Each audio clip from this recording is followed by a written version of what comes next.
कई मजदूरों ने तो ये भी बताया कि उन्हें किसी ने थप्पड़ मारा और किसी को धक्का देके गिरा दिया, और ये सब कुछ रात को ही नहीं दिन में भी होता था। तो क्या एक हॉन्टेड प्लेस पर बना है देहरादून का ऐतिहासिक गुरुद्वारा नानकसर?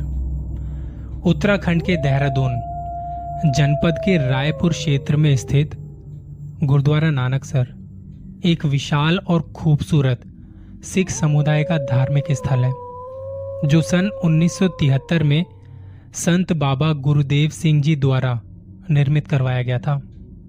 आकर्षक कलाकारी से निर्मित और चारों ओर हरे भरे पेड़ों के बीच बनाए गए इस गुरुद्वारे की चोटी गुंबदनुमा आकार की है, जिस पर सोने का पानी चढ़ाया गया है।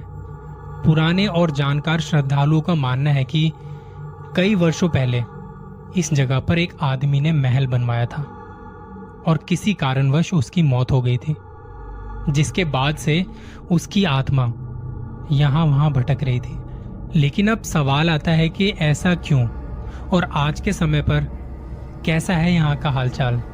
क्या इस गुरुद्वारे में आज भी हॉन्टिंग्स होती हैं? बहुत सारे लोग जानना चाहते होंगे कि देहरादून में कहां पर है ये गुरुद्वारा। देहरादून के रायपुर के शिवालिक कॉलोनी में गुरुद्वारा नानकसर स्थित है, जो ISBT से करीब 12 किलोमीटर की दूरी पर है।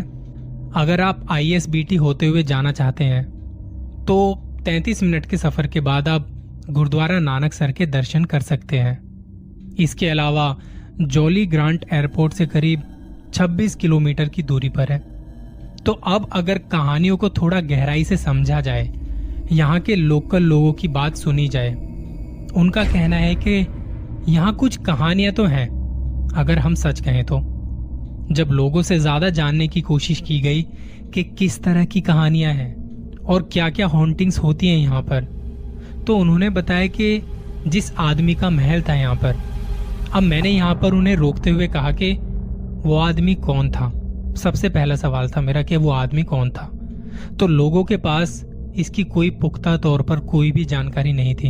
इसके बारे में उन्हें कुछ नहीं पता था कि महल किसका था, वो आदमी कौन था।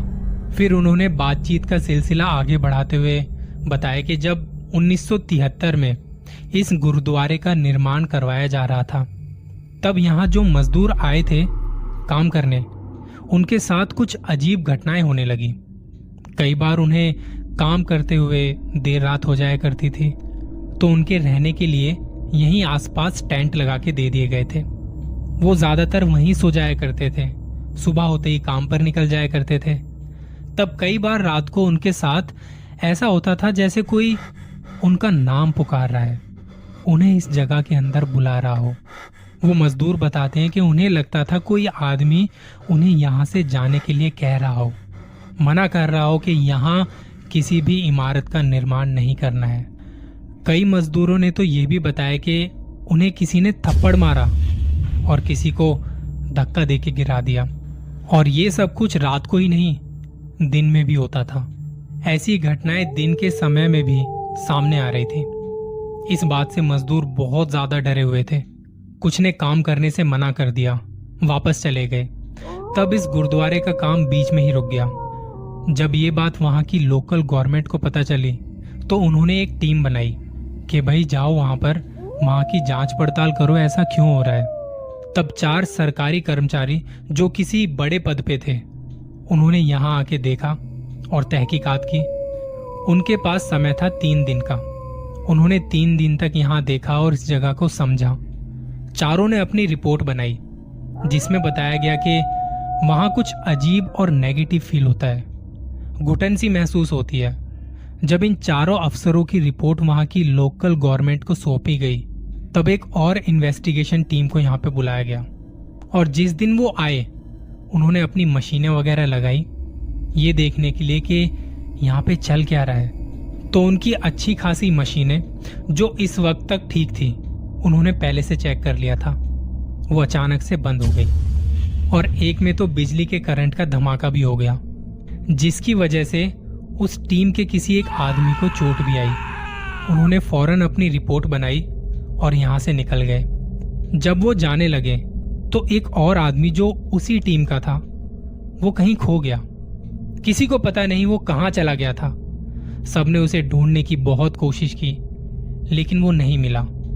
शाम को वो खुद आता है और जब बाकी लोग उससे पूछते हैं कि तू कहाँ चला गया था, तो उसने जो बताया, उसके बाद से सभी ने इस जगह को छोड़ देने का तुरंत फैसला कर लिया था। उसने बताया कि जब वो यहाँ पे चीजों को देखने की, जांचने की कोशिश कर रहा था, तो उनके ही टीम के किसी एक साथी ने उसे आवाज देकर बुलाया। जब वो गया उनके पास, तो जिसने आवाज दी थी उसने कहा कि यहाँ की रिपोर्ट मेरी ये है कि यहाँ कुछ भी नहीं बनना चाहिए, ये जगह मेरी है और जो कोई भी मेरी जगह पर कुछ बनाने की कोशिश करेगा उसका अंजाम बहुत बुरा होगा। इसके बाद ये दोनों गाड़ी में बैठे और निकल गए एयरपोर्ट की ओर। बीच रास्ते से उल्टी आई और ये गाड़ी से उतर गया। जब सड़क के किनारे वो उल्टी करने लगा और उल्टी करके अपना मुंह साफ करके वो पीछे गाड़ी की तरफ मुड़ा, तब वहां कोई गाड़ी नहीं खड़ी थी। वहां दूर दूर तक कोई नहीं था। वो एक ऐसी सुनसान जगह थी जहां लोग नहीं थे। गाड़ियां बड़ी देर में आ रही थी। फिर बड़ी मुश्किल से एक ट्रक वाले को मैंने हाथ देके रुकवाया, अपने बारे में बताया, तो उसने शाम होते होते मुझे यहां छोड़ दिया। जब सरकार को ये सारी रिपोर्ट सौंपी गई, तो ये इमारत जो बनाई जा रही थी उसका काम ठंडे बस्ते में चला गया। काफी टाइम तक इसके बारे में कोई बात नहीं हुई। ना लोग यहाँ आते थे ना जाते थे।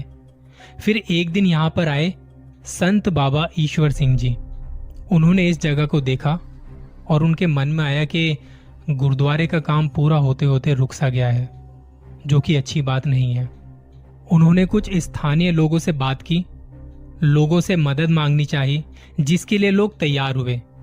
यहाँ कुछ पूजा पाठ किए गए और जब लगा कि इस जगह पर अब शांति है, अब कोई हॉन्टिंग्स की खबर नहीं आई कई दिनों तक, तब दोबारा से इस गुरुद्वारे का काम शुरू हुआ।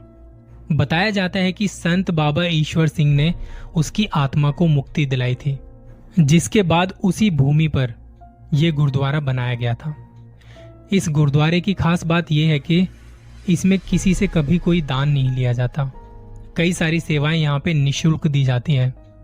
गुरुद्वारा नानकसर में पूर्णमासी और गुरु नानक जयंती के शुभ अवसर पर विशेष कार्यक्रम आयोजित किए जाते हैं। शाम के वक्त यहाँ श्री गुरु ग्रंथ साहिब जी के श्री संपत अखंड पाठ किया जाता है और भोग लगाया जाता है। इसके बाद कथा और कीर्तन भी किए जाते हैं।